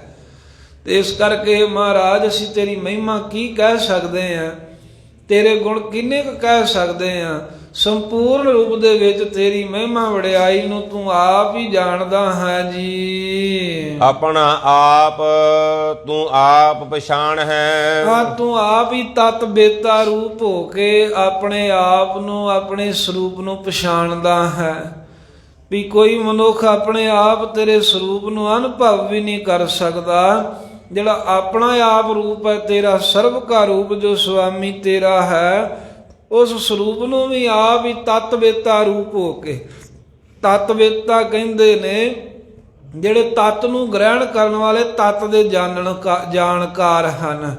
ਜਿਵੇਂ ਹੰਸ ਆਪਣੀ ਚੁੰਝ ਦੇ ਨਾਲ ਦੁੱਧ ਤੇ ਪਾਣੀ ਨੂੰ ਨਤੇਰ ਕੇ ਪਾਣੀ ਵੱਖ ਕਰਕੇ ਦੁੱਧ ਦੇ ਫੁੱਟ ਗ੍ਰਹਿਣ ਕਰਦਾ ਹੈ, ਇਸੇ ਪ੍ਰਕਾਰ ਸੰਸਾਰ ਦੇ ਵਿੱਚੋਂ ਜੋ ਵਾਹਿਗੁਰੂ ਨੂੰ ਨਖੇੜ ਕੇ, ਭਾਵ ਕਿ ਉਸ ਪਰਮੇਸ਼ਰ ਨੂੰ ਅਨੁਭਵ ਕਰਕੇ ਤੇ ਉਸ ਵਾਹਿਗੁਰੂ ਨੂੰ ਹੀ ਸਭ ਦੇ ਵਿੱਚ ਵਸਿਆ ਜਾਣਦੇ ਹਨ। ਮਾਇਆ ਸੰਸਾਰ ਵੱਲ ਬਿਰਤੀ ਨਹੀਂ ਲਾਉਂਦੇ। ਉਹ ਹੁੰਦਾ ਹੈ ਤਤ ਬੇਤੇ, ਵਾਹਿਗੁਰੂ ਨੂੰ ਜਾਣਨਾ, ਰੱਬ ਨੂੰ ਜਾਣਨ ਵਾਲੇ। ਤੇ ਪਾਤਸ਼ਾਹ ਜੀ ਉਹ ਜਿਹੜੇ ਤੈਨੂੰ ਜਾਣਨ ਵਾਲੇ ਆ, ਉਹ ਵੀ ਕਿਤੇ ਆਪ ਥੋੜ੍ਹਾ ਜਾਣ ਲੈਂਦੇ ਆ। ਉਹਨਾਂ 'ਚ ਬੈਠਾ ਹੋਇਆ ਤੂੰ ਆਪ ਹੀ ਜਦੋਂ ਆਪਣਾ ਆਪ ਜਣਾਉਣਾ ਹੈ, ਫੇਰ ਹੀ ਸੋਝੀ ਪੈਂਦੀ ਹੈ। ਇਸੇ ਕਰਕੇ ਗੁਰੂ ਸਾਹਿਬ ਕਹਿੰਦੇ ਆਪਣਾ ਆਪ ਰੂਪ ਤੂੰ ਆਪ ਹੀ ਵਿਆਪਕ ਹੋਇਆ, ਸਭ ਵਿੱਚ ਸਮਾਇਆ ਹੋਇਆ, ਪਛਾਣਦਾ ਹੈ ਵਾਹਿਗੁਰੂ। ਹਾਂ ਬਲਿਹਾਰੀ ਸੰਤਨ ਤੇਰੇ। ਅਸੀਂ ਤਾਂ ਮਹਾਰਾਜ ਬਸ ਤੇਰੇ ਸਵਾਸ ਸਵਾਸ ਨਾਮ ਜਪਣ ਵਾਲੇ ਸੰਤਾਂ ਤੋਂ ਹੀ ਬਲਿਹਾਰ ਜਾਣੇ ਆ ਵੀ ਧੰਨ ਨੇ ਉਹ ਜਿਹੜੇ ਤੇਰੇ ਵਰਗੇ ਸਮਰੱਥ ਦੇ ਗੁਣ ਗਾਉਂਦੇ ਰਹਿੰਦੇ ਨੇ, ਸਦਾ ਤੇਰੇ ਪਰਮੇਸ਼ਰ ਦੇ ਭਾਣੇ 'ਚ ਤੇਰੀ ਰਜਾ ਵਿੱਚ ਹੁਕਮ ਚੱਲਦੇ, ਨਾਮ ਜਪਦੇ, ਸਵਾਸ ਸਵਾਸ ਸ਼ਾਂਤ ਰਹਿੰਦੇ, ਆਨੰਦ ਵਿੱਚ ਰਹਿੰਦੇ ਹਨ। ਅਸੀਂ ਵਾਹਿਗੁਰੂ ਜੀ ਆਪ ਜੀ ਦੇ ਸੰਤ ਜਨਾਂ ਤੋਂ ਕੁਰਬਾਨ ਸਦਕੇ ਬਲਿਹਾਰ ਜਾਂਦੇ ਹਾਂ ਜੀ। ਜਿਨ ਕਾਮ ਕ੍ਰੋਧ ਲੋਭ ਪੀਠਾ ਜੀਓ। ਕਿਹੜੇ ਸੰਤਾਂ ਤੋਂ ਬਲਿਹਾਰ ਜਾਂਦੇ ਆ? ਕਹਿੰਦੇ ਜਿਨ ਕਾਮ ਕ੍ਰੋਧ ਲੋਭ ਪੀਠਾ ਜੀਓ। ਪੀਠਾ ਨਾਮ ਹੈ ਪੀਹ ਦੇਣਾ, ਜਿਵੇਂ ਚੱਕੀ ਦੇ ਵਿੱਚ ਦਾਣੇ ਪੀਸੀ ਦੇ ਨੇ ਨਾ, ਐਵੇਂ ਕਿਸੇ ਚੀਜ਼ ਨੂੰ ਪੀਹ ਦੇਣਾ, ਭਾਵ ਕੇ ਮਸਲ ਕੇ ਰੱਖ ਦੇਣਾ। ਅਸੀਂ ਉਹਨਾਂ ਗੁਰਮੁਖਾਂ ਸੰਤਾਂ ਤੋਂ ਬਲਿਹਾਰ ਹਾਂ ਜਿਨ੍ਹਾਂ ਨੇ ਕਾਮ ਨੂੰ ਪੀਹ ਦਿੱਤਾ। ਕਾਮ ਨੂੰ ਕਿੰਝ ਪੀਣਾ ਹੈ? ਇਹ ਕਿਹੜੀ ਚੱਕੀ ਹੈ? ਕਹਿੰਦੇ ਜੋ ਵਿਚਾਰ ਰੂਪੀ ਵਸਤੂ, ਵਿਚਾਰ ਰੂਪੀ ਜਿਹੜਾ ਵਿਚਾਰ ਕਰਨਾ, ਜਿਹੜਾ ਸੋਝੀ ਦੇ ਵਿੱਚ ਗਿਆਤ ਵਿੱਚ ਰਹਿਣਾ, ਵਸਤੂ ਵਿਚਾਰ ਰੂਪੀ ਚੱਕੀ ਦੇ ਵਿੱਚ ਪਾ ਕੇ ਕਾਮ ਦੇ ਫੁਰਨਿਆਂ ਨੂੰ ਪੀਹ ਦਿੱਤਾ ਹੈ। ਕ੍ਰੋਧ ਨੂੰ ਸ਼ਾਂਤੀ ਰੂਪੀ ਜਾਂ ਖਿਮਾ ਰੂਪੀ ਚੱਕੀ ਦੇ ਵਿੱਚ ਪਾ ਕੇ ਪੀਸ ਦਿੱਤਾ, ਭਾਵ ਨਾਸ਼ ਕਰ ਦਿੱਤਾ ਹੈ। ਲੋਭ ਨੂੰ ਸੰਤੋਖ ਰੂਪੀ ਚੱਕੀ ਦੇ ਵਿੱਚ ਪਾ ਕੇ ਜਿਨ੍ਹਾਂ ਨੇ ਪੀਸ ਦਿੱਤਾ, ਖਤਮ ਕਰਤਾ ਹੈ। ਇਸ ਤਰ੍ਹਾਂ ਕਾਮ ਕਰੋ ਲੋਭ ਮੋਹ ਹੰਕਾਰ ਆਦਿਕ, ਹੰਕਾਰ ਨਾਲ ਕਿਉਂਕਿ ਦੋਵੇਂ ਉਹ ਵੀ ਸ਼ਬਦ ਲੱਗਣਗੇ, ਕਾਮ ਤੇ ਕ੍ਰੋਧ ਤੇ ਲੋਭ ਤੇ ਆ ਗਿਆ, ਤੇ ਮੋਹ ਤੇ ਹੰਕਾਰ ਵੀ ਆਏਗਾ। ਮੋਹ ਨੂੰ ਵਿਵੇਕ ਦੀ ਚੱਕੀ 'ਚ ਪਾ ਕੇ ਅਤੇ ਹੰਕਾਰ ਨੂੰ ਨਿਮਰਤਾ ਰੂਪੀ ਚੱਕੀ 'ਚ ਪਾ ਕੇ ਜਿਨ੍ਹਾਂ ਨੇ ਪੀਹ ਦਿੱਤਾ, ਭਾਵ ਜਿਨ੍ਹਾਂ ਸਾਰੇ ਹੀ ਵਿਕਾਰ ਮਸਲ ਕੇ ਰੱਖ ਦਿੱਤੇ, ਵਿਕਾਰਾਂ ਦੇ ਉੱਤੇ ਜਿਨ੍ਹਾਂ ਦੀ ਜਿੱਤ ਹੋ ਗਈ ਹੈ। ਵਿਕਾਰ ਜਿਨ੍ਹਾਂ ਨੂੰ ਤੰਗ ਨਹੀਂ ਕਰਦੇ, ਸਗੋਂ ਵਿਕਾਰਾਂ ਨੂੰ ਆਪਣੇ ਪੈਰਾਂ ਥੱਲੇ ਨੱਪ ਕੇ ਰੱਖਦੇ, ਆਪੇ ਕੰਟਰੋਲ 'ਚ ਰੱਖਦੇ ਹਨ। ਐਸੇ ਸੰਤ ਜਨਾਂ ਤੋਂ ਮਹਾਰਾਜ ਅਸੀਂ ਕੁਰਬਾਨ ਤੇਰੇ ਉਹਨਾਂ ਪਿਆਰਿਆਂ ਤੋਂ ਸਦਕੇ ਆ ਜਿਨ੍ਹਾਂ ਨੇ ਵਿਕਾਰਾਂ ਦਾ ਹੀ ਨਾਸ਼ ਕਰ ਦਿੱਤਾ ਹੈ ਜੀ। ਤੂੰ ਨਿਰਵੈਰ ਸੰਤ ਤੇਰੇ ਨਿਰਮਲ। ਫਿਰ ਹੁਣ ਪਰਮੇਸ਼ਰ ਤੇ ਪਰਮੇਸ਼ਰ ਦੇ ਪਿਆਰਿਆਂ ਦੀ ਇਕੱਠੀ ਮਹਿਮਾ ਕਰਦੇ ਨੇ। ਕਹਿੰਦੇ ਹੈ ਮਹਾਰਾਜ ਤੂੰ ਨਿਰਵੈਰ ਹੈ, ਤੇਰਾ ਕਿਸੇ ਨਾਲ ਕੋਈ ਵੈਰ ਵਿਰੋਧ ਹੈ ਹੀ ਨਹੀਂ ਹੈ। ਜਦੋਂ ਕਿਸੇ ਨੂੰ ਬਰਾਬਰ ਦਾ ਵੇਖੀਦਾ ਹੈ ਨਾ, ਉਦੋਂ ਬੰਦੇ ਦੇ ਅੰਦਰ ਇਹੋ ਜਿਹੀ ਚੀਜ਼ਾਂ ਪੈਦਾ ਹੁੰਦੀਆਂ ਹੈ ਵੀ ਇਹ ਮੇਰੇ ਬਰਾਬਰ ਕਿਵੇਂ ਆ ਗਿਆ, ਤੇਰੇ ਬਰਾਬਰ ਹੈ ਹੀ ਕੋਈ ਨਹੀਂ। ਇਸ ਕਰਕੇ ਤੂੰ ਪਾਤਸ਼ਾਹ ਨਿਰਵੈਰ ਹੈ। ਤੇ ਫਿਰ ਜਿਹੜੇ ਤੇਰੇ ਨਾਮ ਨੂੰ ਜਪਣ ਵਾਲੇ ਤੇਰੇ ਸੰਤ ਨੇ, ਸੰਤ ਤੇਰੇ ਨਿਰਮਲ, ਉਹ ਵੀ ਮਹਾਰਾਜ ਨਿਰਮਲ ਸ਼ੁੱਧ ਸਰੂਪ ਨੇ। ਤੇਰੇ ਸੰਤਾਂ ਦੇ ਅੰਦਰ ਵੀ ਕਿਸੇ ਤਰ੍ਹਾਂ ਦੀ ਪਾਪਾਂ ਵਿਕਾਰਾਂ ਦੀ, ਈਰਖਾ ਦੀ, ਵੈਰ ਪੁਣੇ ਦੀ ਮੈਲ ਨਹੀਂ ਹੈ, ਸ਼ੁੱਧ ਸਰੂਪ ਹਨ ਉਹ। ਜਿਨ ਦੇਖੇ ਸਭ ਉਤਰ ਹੈ ਕਲਮਲ। ਜਿਨ੍ਹਾਂ ਸੰਤਾਂ ਦੇ ਦਰਸ਼ਨ ਕਰਨ ਦੇ ਨਾਲ ਹੀ ਸਾਡੀ ਜੀਵਾਂ ਦੀ ਸਭ ਤਰ੍ਹਾਂ ਦੀ ਪਾਪਾਂ ਦੀ ਮੈਲ ਉਤਰ ਜਾਂਦੀ ਹੈ। ਸੰਤਾਂ ਗੁਰਮੁਖਾਂ ਦੇ ਦਰਸ਼ਨ ਕਰਨ ਦੇ ਨਾਲ ਵਿਕਾਰ ਬੰਦੇ ਦੇ ਅੰਦਰੋਂ ਖਤਮ ਹੋ ਜਾਂਦੇ ਹਨ ਜੀ। ਨਾਨਕ ਨਾਮ ਧਿਆਏ ਧਿਆਏ ਜੀਵੈ। ਧੰਨ ਗੁਰੂ ਅਰਜਨ ਦੇਵ ਸਾਹਿਬ ਸੱਚੇ ਪਾਤਸ਼ਾਹ ਜੀ ਕਹਿੰਦੇ ਵੀ ਅਸੀਂ ਤਾਂ ਤੇਰੇ ਮਹਾਰਾਜ ਨਾਮ ਨੂੰ ਧਿਆ ਕੇ ਜਿਉਂਦੇ ਆ, ਜਾਂ ਜਿਹੜੇ ਤੇਰੇ ਸੰਤ ਹਨ ਉਹ ਮਹਾਰਾਜ ਗੁਰਮੁਖ ਆਪ ਜੀ ਦੇ ਨਾਮ ਨੂੰ ਹੀ ਆਉਂਦੇ ਜਾਂਦੇ ਸਵਾਸਾਂ ਦੇ ਨਾਲ, ਸਾਹਾਂ ਦੀ ਮਾਲਾ ਦੇ ਵਿੱਚ, ਸਵਾਸਾਂ ਦੀ ਮਾਲਾ ਦੇ ਵਿੱਚ ਨਾਮ ਰੂਪੀ ਮਣਕੇ ਪਰੋ ਕੇ ਧਿਆਉਂਦੇ ਹਨ, ਤੇ ਨਾਮ ਜਪ ਕੇ ਹੀ ਸੰਤ ਜਿਉਂਦੇ ਨੇ ਗੁਰਮੁਖ ਜਨ। ਬਿਨਸਿਆ ਭਰਮ ਭਉ ਢੀਠਾ ਜੀਓ। ਤੇ ਜਿਹੜੇ ਨਾਮ ਨੂੰ ਧਿਆਉਂਦੇ ਨੇ ਸਵਾਸ ਸਵਾਸ, ਉਹਨਾਂ ਦੇ ਅੰਦਰੋਂ ਨਾਸ ਹੋ ਗਿਆ ਹੈ। ਕੀ ਨਾਸ ਹੋਇਆ ਹੈ? ਭਰਮ, ਜਿਹੜਾ ਸਰੂਪ ਦਾ ਭਰਮ ਪਿਆ ਸੀ, ਅਤੇ ਭਉ ਜਿਹੜਾ ਜਮਦੂਤਾਂ ਦਾ, ਢੀਠਾ ਤੋਂ ਭਾਵ ਜਿਹੜਾ ਬੜਾ ਹੀ ਢੀਠਤਾਈ ਵਾਲਾ ਭਰਮ ਤੇ ਭਉ ਸੀ, ਉਹ ਨਾਸ ਹੋ ਗਿਆ ਹੈ ਜੀ। ਢੀਠਪਣਾ ਹੁੰਦਾ ਹੈ ਨਾ ਵੀ ਕਿਸੇ ਨੂੰ ਕੁਝ ਉਪਦੇਸ਼ ਦਈ ਵੀ ਜਾਣਾ, ਕਿਸੇ ਕੋ ਸੁਣੀ ਵੀ ਜਾਣਾ, ਤੇ ਫਿਰ ਵੀ ਉਹ ਕੰਮ ਕਰਨੋਂ ਹਟਣਾ ਨਾ, ਨੂੰ ਕਹਿੰਦੇ ਵੀ ਇਹ ਢੀਠਪੁਣਾ ਸੀ ਸਾਡੇ ਅੰਦਰ। ਭਰਮ ਵੀ ਨਾਸ ਹੋ ਗਿਆ ਹੈ, ਇਹ ਭੁਲੇਖਾ ਨਿਕਲ ਗਿਆ ਹੈ। ਹੁਣ ਜਿਹੜਾ ਸੰਸਾਰ ਨੂੰ, ਪਦਾਰਥਾਂ ਨੂੰ ਸੱਤ ਮੰਨਿਆ ਸੀ ਵੀ ਸੱਤ ਤਾਂ ਕੇਵਲ ਵਾਹਿਗੁਰੂ ਹੀ ਹੈ, ਸਰੂਪ ਦਾ ਭੁਲੇਖਾ ਨਿਕਲ ਗਿਆ। ਅਤੇ ਭਉ ਜੰਮਣ ਮਰਨ ਦਾ ਡਰ ਜਮਦੂਤਾਂ ਦਾ ਵੀ ਦੂਰ ਹੋ ਗਿਆ, ਤੇ ਢੀਠਪੁਣਾ ਵੀ ਨਾਸ ਹੋ ਗਿਆ ਹੈ। ਜਿਵੇਂ ਆਮ ਸਾਡੇ ਪੰਜਾਬੀ ਦੇ ਵਿੱਚ ਕਹਿ ਦਿੰਦੇ ਨੇ ਨਾ ਵੀ ਪ੍ਰਣਾਲਾ ਉੱਥੇ ਦਾ ਉੱਥੇ, ਪੰਚਾਂ ਦਾ ਕਹਿਆ ਸਿਰ ਮੱਥੇ, ਪ੍ਰਣਾਲਾ ਉੱਥੇ ਦਾ ਉੱਥੇ। ਵੀ ਠੀਕ ਹੈ, ਵੀ ਗੱਲ ਕਹਿ ਦੇਣੀ ਵੀ ਐਵੇਂ ਹੀ ਕਰਾਂਗੇ ਮਹਾਰਾਜ ਜਿਵੇਂ ਤੁਸੀਂ ਕਹਿੰਦੇ, ਪਰ ਫਿਰ ਉਹ ਢੀਠਤਾਈ ਨਾ ਛੱਡਣੀ। ਮਹਾਰਾਜ ਸਾਹਿਬ ਦੀ ਬਾਣੀ ਸੁਣ ਕੇ ਕਹਿਣਾ ਵੀ ਆਪਾਂ ਮਾੜਾ ਕੰਮ ਨਹੀਂ ਹੁਣ ਕਰਨਾ, ਆਪਾਂ ਇਹ ਨਸ਼ੇ ਨਹੀਂ ਕਰਨੇ, ਕਿਸੇ ਨਾਲ ਚੋਰੀ ਜਾਰੀ ਠੱਗੀ ਨਹੀਂ ਮਾਰਿਆ ਕਰਨੀ, ਵੀ ਧੋਖਾ ਨਹੀਂ ਦੇਣਾ ਕਿਸੇ ਨੂੰ, ਝੂਠ ਨਹੀਂ ਬੋਲਣਾ। ਤੇ ਪਰ ਇਹ ਗੱਲ ਕਹਿ ਛੱਡਣੀ, ਪਰ ਇੰਨਾ ਢੀਠਪੁਣਾ ਹੋਣਾ ਵੀ ਫੇਰ ਉਹੀ ਕੰਮ ਕਰੀ ਜਾਣੇ। ਨਾਲੇ ਉਹ ਸ਼ਰਾਬੀ ਜਾਂ ਸ਼ਰਾਬ ਪੀ ਜਾਊ, ਨਾਲੇ ਕਹਿੰਦਾ ਵੀ ਹੁਣ ਆ ਬਸ ਆਖਰੀ ਰਹੀ ਹੈ, ਫੇਰ ਨਹੀਂ, ਉਹ ਫੇਰ ਪੀ ਜਾਊਗਾ, ਫੇਰ ਇੱਦਾਂ ਨਸ਼ੇ ਕਰਦੇ ਰਹਿਣਾ, ਮਾੜੇ ਕੰਮ। ਚੋਰ ਕਹਿੰਦਾ ਵੀ ਆ ਇੱਕ ਵਾਰਾਂ ਚੋਰੀ ਕਰਨੀ, ਫੇਰ ਨਹੀਂ। ਵਕਾਰੀ ਪੁਰਖ ਕਹਿੰਦਾ ਵੀ ਹੁਣ ਵਕਾਰ ਭੋਗਿਆ, ਫੇਰ ਨਹੀਂ। ਪਰ ਢੀਠਪੁਣਾ ਹੁੰਦਾ ਹੈ ਜਿੰਨਾ ਚਿਰ ਉਹਨਾਂ ਚਿਰ ਬੰਦਾ ਹਟਦਾ ਨਹੀਂ। ਇਹ ਢੀਠਪੁਣਾ ਵੀ ਮਹਾਰਾਜ ਕਹਿੰਦੇ ਵੀ ਉਹਨਾਂ ਗੁਰਮੁਖਾਂ ਦਾ ਜਾਂ ਸਾਡਾ ਨਾਸ ਹੋ ਗਿਆ ਹੈ। ਐਸੀ ਵਾਹਿਗੁਰੂ ਜੀ ਦੀ ਕਿਰਪਾ ਹੋਈ ਹੈ ਨਾਮ ਜਪ ਕੇ ਵੀ ਹੁਣ ਇਹ ਢੀਠਤਾਈ ਖਤਮ ਹੋ ਗਈ ਹੈ। ਮਾੜੇ ਕੰਮ ਕਰਨਾ ਨੂੰ ਢੀਠ ਜੇ ਬਣੇ ਰਹਿਣਾ ਤੇ ਫਿਰ ਭਰਮ ਜਿਹਾ ਪਿਆ ਰਹਿਣਾ ਤੇ ਡਰ ਜਿਹਾ ਰਹਿਣਾ, ਇਹ ਸਭ ਕੁਝ ਨਾਸ ਹੋ ਗਿਆ ਹੈ ਨਾਮ ਜਪਣ ਵਾਲਿਆਂ ਦਾ ਜੀ। ਮਾਝ ਮਹੱਲਾ ਪੰਜਵਾ। ਧੰਨ ਗੁਰੂ ਅਰਜਨ ਦੇਵ ਮਹਾਰਾਜ ਮਾਝ ਰਾਗ ਵਿੱਚ ਆਪਣੇ 4 ਪਦਿਆਂ ਵਾਲੇ ਸ਼ਬਦਾਂ ਦੀ ਸਮਾਪਤੀ ਕਰਦੇ ਹੋਏ 50ਵਾਂ ਸ਼ਬਦ ਮਾਝ ਰਾਗ ਦਾ ਬਖਸ਼ਿਸ਼ ਕਰਦੇ ਹਨ। ਝੂਠਾ ਮੰਗਣ ਜੇ ਕੋਈ ਮੰਗੈ। ਕਹਿੰਦੇ ਹੇ ਭਾਈ, ਜਿਹੜਾ ਪੁਰਖ ਕੋਈ ਮੰਗਦਾ ਹੈ ਨਾ ਪਰਮੇਸ਼ਰ ਕੋਲੋਂ, ਤੇ ਵਾਹਿਗੁਰੂ ਦੇ ਨਾਮ ਨੂੰ ਛੱਡ ਕੇ ਜਿਹੜਾ ਹੋਰ ਕੋਈ ਝੂਠੇ ਪਦਾਰਥਾਂ ਨੂੰ ਮੰਗਣਾ ਕਰਦਾ ਹੈ, ਝੂਠੀਆਂ ਵਸਤੂਆਂ ਭਾਵ ਜਿਹੜੀਆਂ ਨਾਸ ਹੋ ਜਾਣ ਵਾਲੀਆਂ ਵਸਤੂਆਂ ਜੇ ਕੋਈ ਮੰਗਦਾ ਹੈ, ਤਿਸ ਕਉ ਮਰਤੈ ਘੜੀ ਨਾ ਲਾਗੈ। ਝੂਠੀ ਦਾਤ ਝੂਠਾ ਮੰਗਿਆ ਹੋਇਆ ਪਦਾਰਥ ਜਿਹੜਾ ਹੈ ਉਹਨੂੰ ਮਰਦੇ ਨੂੰ, ਨਾਸ ਹੁੰਦੇ ਨੂੰ, ਬਿਨਸਦੇ ਨੂੰ ਕਹਿੰਦੇ ਵੀ ਘੜੀ ਵੀ ਨਹੀਂ ਲੱਗਦੀ, ਭਾਵ ਝਾਟੀ ਨਾਸ ਹੋ ਜਾਂਦਾ ਹੈ। ਇੱਕ ਮੰਗਣਾ ਤਾਂ ਕਹਿੰਦੇ ਵੀ ਸੱਚਾ ਨਾਮ ਮੰਗੋ, ਸੱਚੇ ਨੂੰ ਮੰਗੋ। ਜਿਵੇਂ ਹਾਥੀ ਦੀ ਪੈੜ ਦੇ ਵਿੱਚ ਸਾਰਾ ਕੁਝ ਹੀ ਆ ਜਾਂਦਾ, ਜਿੱਥੇ ਹਾਥੀ ਦਾ ਪੈਰ ਛਪਿਆ ਹੋਵੇ ਉਹਦੇ ਵਿੱਚ ਸਾਰੇ ਜਾਨਵਰਾਂ ਦਾ ਹੀ ਪੈਰ ਸਮਾ ਜਾਂਦਾ ਹੈ। ਮਨੁੱਖ ਦਾ ਪੈਰ ਵੀ ਉਹਦੇ ਵਿੱਚ ਰੱਖ ਕੇ ਵੇਖ ਲਓ, ਹਾਥੀ ਦੀ ਪੈੜ ਦੇ ਵਿੱਚ ਉਹ ਵੀ ਆ ਜਾਵੇਗਾ।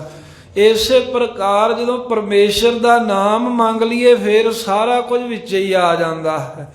ਇਹ ਬਹੁਤ ਵੱਡਾ ਸਾਨੂੰ ਭੁਲੇਖਾ ਸੀ, ਕੱਲੀ ਕੱਲੀ ਚੀਜ਼ ਮੰਗਦੇ ਰਹਿੰਦੇ ਆ। ਕਦੀ ਕਹਿੰਦੇ ਵੀ ਸਾਨੂੰ ਨੌਕਰੀ ਮਿਲੇ, ਕਦੀ ਕਹਿੰਦੇ ਸਾਨੂੰ ਤਰੱਕੀ ਮਿਲੇ, ਕਦੀ ਕਹਿੰਦੇ ਵੀ ਸਾਡਾ ਕਾਰੋਬਾਰ ਚੱਲੇ, ਸਾਨੂੰ ਪੈਸੇ ਮਿਲਣ, ਕੋਈ ਅਹੁਦਾ, ਕੋਈ ਵਡਿਆਈ ਹੈ, ਕੱਲੀ ਕੱਲੀ ਚੀਜ਼ ਕਰਕੇ ਮੰਗਦੇ ਆ। ਪਰ ਜੇ ਸਿੱਧਾ ਨਾਮ ਮੰਗ ਲਈਏ ਤੇ ਨਾਮ ਦੇ ਵਿੱਚ ਤੇ ਸਾਰਾ ਕੁਝ ਹੀ ਹੁੰਦਾ ਹੈ। ਇੱਕ ਖਜ਼ਾਨੇ ਦੇ ਵਿੱਚੋਂ ਕੋਈ ਕੱਲੀ ਕੱਲੀ ਚੀਜ਼ ਮੰਗ ਕੇ ਲੈ ਕੇ ਆਉਣੀ, ਇੱਕ ਖਜ਼ਾਨਾ ਹੀ ਮੰਗ ਲੈਣਾ, ਦੋਵਾਂ 'ਚ ਕਿੰਨਾ ਫਰਕ ਹੈ। ਪਰ ਸਾਡਾ ਵਿਸ਼ਵਾਸ ਨਹੀਂ ਨਾ, ਸੋਝੀ ਕਿਸੇ ਵਿਰਲੇ ਨੂੰ ਆਉਂਦੀ ਹੈ, ਕਿਸੇ ਵਿਰਲੇ ਨੂੰ ਇਹ ਗੱਲ ਦੀ ਸਮਝ ਆਉਂਦੀ ਹੈ ਵੀ ਪਰਮੇਸ਼ਰ ਵਾਹਿਗੁਰੂ ਨੂੰ ਮੰਗ ਲਓ, ਵੀ ਮਹਾਰਾਜ ਤੂੰ ਹੀ ਸਾਨੂੰ ਪ੍ਰਾਪਤ ਹੋ, ਪਰਮੇਸ਼ਰ ਦੇ ਨਾਮ ਨੂੰ ਮੰਗ ਲਓ। ਉਹ ਵਾਹਿਗੁਰੂ ਦੇ ਨਾਮ ਦੇ ਵਿੱਚ ਪਰਮੇਸ਼ਰ ਦੇ ਪਾਸ ਹੀ ਸਾਰਾ ਕੁਝ ਹੈ ਨਾ। ਜਿਵੇਂ ਅੱਜ ਦਾ ਪਾਵਨ ਵਾਕ ਵੀ ਹੈ ਵੀ ਇੱਛਾ ਪੂਰਕ ਸਰਬ ਸੁਖ ਦਾਤਾ ਹਰ, ਜਾ ਕੈ ਵਸ ਹੈ ਕਾਮ ਧਿਨ। ਸੋ ਐਸਾ ਹਰ ਧਿਆਈਐ ਮੇਰੇ ਜੀਅੜੇ, ਤਾ ਸਰਬ ਸੁਖ ਪਾਵੈ ਮੇਰੇ ਮਨਾ। ਜਪ ਮਨ ਸਤਨਾਮ ਸਦਾ ਸਤਨਾਮ, ਹਲਤ ਪਲਤ ਮੁਖ ਉਜਲ ਹੋਈ ਹੈ, ਨਿਤ ਧਿਆਈਐ ਹਰ ਪੁਰਖ ਨਿਰੰਜਨਾ। ਸੋ ਇਸ ਕਰਕੇ ਝੂਠਾ ਨਹੀਂ ਮੰਗਣਾ ਚਾਹੀਦਾ ਪਦਾਰਥ। ਝੂਠੀਆਂ ਚੀਜ਼ਾਂ ਜਿਹੜੀਆਂ ਮੰਗਦੇ ਆਪਾਂ ਉਹ ਤਾਂ ਨਾਸ ਹੋ ਜਾਂਦੀਆਂ ਨੇ ਇੱਕ ਦਿਨ ਨੂੰ। ਕੋਈ ਇਹੋ ਜਿਹੀ ਸੰਸਾਰ ਦੀ ਵਸਤੂ ਹੈ ਜਿਹਦੀ ਮਨਿਆਦ ਨਹੀਂ ਪੁੱਗਦੀ। ਅੱਜ ਕੱਲ੍ਹ ਤਾਂ ਹਰ ਇੱਕ ਵਸਤੂ ਪਦਾਰਥ ਦੀ ਮਨਿਆਦ ਲਿਖ ਕੇ ਭੇਜਦੇ ਨੇ। ਪਹਿਲਾਂ ਤੁਸੀਂ ਗੱਡੀ ਲੈ ਲਵੋ, ਅੱਜ ਨਵੀਂ ਹੈ, 4 ਦਿਨ 5 ਦਿਨ ਫਿਰ ਉਸੇ ਤਰ੍ਹਾਂ ਦਾ ਮਨ ਜਿਹਾ ਹੋ ਜਾਂਦਾ। ਇਹ ਪਦਾਰਥ ਮੰਗ ਕੇ ਖੁਸ਼ੀ ਮਿਲੀ ਕਦੋਂ ਆ? ਜਦੋਂ ਕੋਈ ਵਸਤੂ ਆਉਂਦੀ ਹੈ ਨਾ ਨਵੀਂ, ਘਰ ਬਣਿਆ ਨਵਾਂ, ਥੋੜ੍ਹੇ ਕੁ ਦਿਨ ਚਾਅ ਹੁੰਦਾ, ਫਿਰ ਬੰਦਾ ਉਸੇ ਤਰ੍ਹਾਂ ਦਾ ਹੀ ਹੋ ਜਾਂਦਾ। ਫਿਰ ਹੋਰ ਕਿਸੇ ਚੀਜ਼ ਵੱਲ ਵੇਖਦਾ, ਫਿਰ ਉਹ ਰੰਗ ਜਿਹਾ ਕਰਾ ਕੇ ਖੁਸ਼ ਹੋ ਜਾਂਦਾ। 2-4 ਦਿਨ ਦੀ ਖੁਸ਼ੀ ਹੁੰਦੀ, ਫਿਰ ਉਹ ਨਾਸ ਜਿਹੀ ਹੋ ਜਾਂਦੀ ਹੈ। ਕੋਈ ਗੱਡੀ ਲੈਣ ਦੀ, ਕੋਈ ਮੋਟਰ, ਨਵੀਂ ਨੌਕਰੀ ਮਿਲੀ ਹੈ, ਕੋਈ ਅਹੁਦਾ ਮਿਲਿਆ, ਬੜੀ ਖੁਸ਼ੀ। 2-4 ਦਿਨ, 10 ਦਿਨ, ਵੱਧ ਤੋਂ ਵੱਧ ਕੋਈ ਮਹੀਨਾ, ਫਿਰ ਉਸੇ ਤਰ੍ਹਾਂ ਹੀ। ਉਸੇ ਤਰ੍ਹਾਂ ਹੀ ਜੀਵ ਐਵੇਂ ਉਦਾਸ ਜਿਹਾ, ਰੋਣਾ ਜਿਹਾ, ਕਿਉਂਕਿ ਇਹ ਚੀਜ਼ਾਂ ਸਦਾ ਸੁੱਖ ਨਹੀਂ ਨਾ ਦਿੰਦੀਆਂ। ਇਹਨਾਂ ਦਾ ਜਦੋਂ ਅਸੀਂ ਖੁਸ਼ੀ ਮਨਾਉਂਦੇ, ਜਦੋਂ ਨਾਮ ਮੰਗ ਲਈਏ ਫਿਰ ਖੇੜਾ ਹੀ ਖੇੜਾ ਆ ਜਾਏਗਾ। ਫਿਰ ਇਹ ਪਦਾਰਥ ਤਾਂ ਵਿੱਚੇ ਆਉਣੇ ਹੀ ਨੇ, ਇਹ ਕੋਈ ਚੀਜ਼ ਰਹਿ ਨਹੀਂ ਜਾਣੀ। ਹੁਣ ਰਾਜਾ ਏ, ਇੱਕ ਤਾਂ ਰਾਜੇ ਦੇ ਨਾਲ ਕਿਸੇ ਦੀ ਸਾਂਝ ਪੈ ਜਾਵੇ। ਹੁਣ ਜਿਨ੍ਹਾਂ ਦਾ ਰਾਜ ਹੈ, ਜਿਹਦੀ ਸਰਕਾਰ ਹੈ, ਜੇ ਉਹ ਸਰਕਾਰ ਵਾਲੇ ਨਾਲ, ਰਾਜੇ ਨਾਲ ਹੀ ਸਿੱਧੀ ਜਿਹਦੀ ਸਾਂਝ ਹੋਵੇ ਤਾਂ ਫਿਰ ਸਾਰਾ ਕੁਝ ਤਾਂ ਸਰਕਾਰ ਦੇ ਅਧੀਨ ਹੁੰਦਾ ਹੀ ਆ ਨਾ। ਇਸੇ ਪ੍ਰਕਾਰ ਪਰਮੇਸ਼ਰ ਅਕਾਲ ਪੁਰਖ ਵਾਹਿਗੁਰੂ ਦਾ ਨਾਮ ਹੀ ਮੰਗਣਾ ਚਾਹੀਦਾ ਭਾਈ। ਨਾਮ ਦੇ ਕਰਕੇ ਸਭ ਸਾਡੀਆਂ ਲੋੜਾਂ ਪੂਰੀਆਂ ਹੁੰਦੀਆਂ ਰਹਿੰਦੀਆਂ ਨੇ। ਕੋਈ ਐਸੀ ਲੋੜ ਨਹੀਂ ਹੈ ਜਿਹੜੀ ਬਾਕੀ ਰਹਿ ਜਾਵੇ। ਜਿਹੜਾ ਝੂਠਾ ਮੰਗਣ ਮੰਗਦਾ ਹੈ, ਉਹ ਝੂਠੀਆਂ ਦਾਤਾਂ ਮੰਗਣ ਵਾਲੇ ਨੂੰ ਵੀ ਮਰਦੇ ਆ, ਨਾਸ ਹੁੰਦੇ ਆ, ਬਹੁਤਾ ਸਮਾਂ ਨਹੀਂ ਲੱਗਦਾ।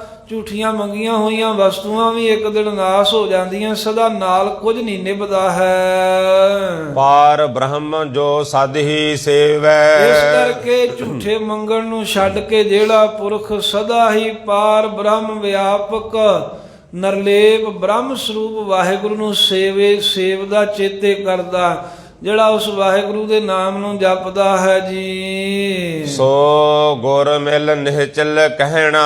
ਉਹ ਸਤਿਗੁਰੂ ਸਾਹਿਬ ਜੀ ਦੇ ਨਾਲ ਮਿਲ ਕਰਕੇ ਨਿਹਚਲ ਅਚਲ ਸਰੂਪ ਹੀ ਹੋ ਜਾਂਦਾ ਹੈ। ਉਹ ਨਹੀਂ ਨਾਸ ਹੁੰਦਾ, ਉਹ ਸਦਾ ਹੀ ਰਹਿੰਦੇ। ਸਰੀਰ ਚਲਾ ਵੀ ਗਿਆ, ਭਗਤ ਧਰੂਪ ਪ੍ਰਹਲਾਦ ਸਰੀਰ ਕਰਕੇ ਤਾਂ ਕਦੋਂ ਦੇ ਇੱਥੋਂ ਚਲੇ ਗਏ ਆ, ਪਰ ਉਹਨਾਂ ਦਾ ਨਾਂ ਲੈ ਕੇ ਉਹ ਲੱਗਦਾ ਵੀ ਜਿਵੇਂ ਹੁਣ ਵੀ ਸਾਡੇ ਕੋਲ ਹੀ ਹੋਣ। ਨਿਤ ਉਹਨਾਂ ਦਾ ਨਾਮ ਜਪਿਆ ਜਾਂਦਾ ਹੈ।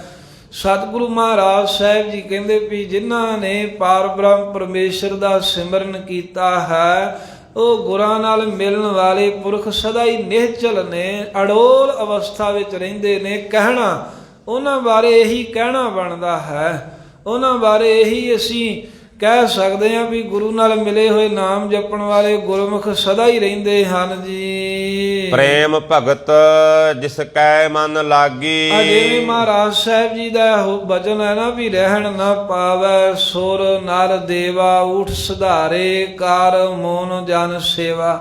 ਵੀ ਕੋਈ ਨਹੀਂ ਰਹਿੰਦਾ, ਪਰ ਮਹਾਰਾਜ ਕੋਈ ਦਿਖਦਾ ਵੀ ਹੈ, ਰਹਿ ਸਕਦਾ ਸਦਾ। ਕਹਿੰਦੇ ਜੀਵਤ ਵੇਖੇ ਜਿਨੀ ਹਰ ਹਰ ਧਿਆਇਆ, ਸਾਧ ਸੰਗ ਤਿਨੀ ਦਰਸ਼ਨ ਪਾਇਆ।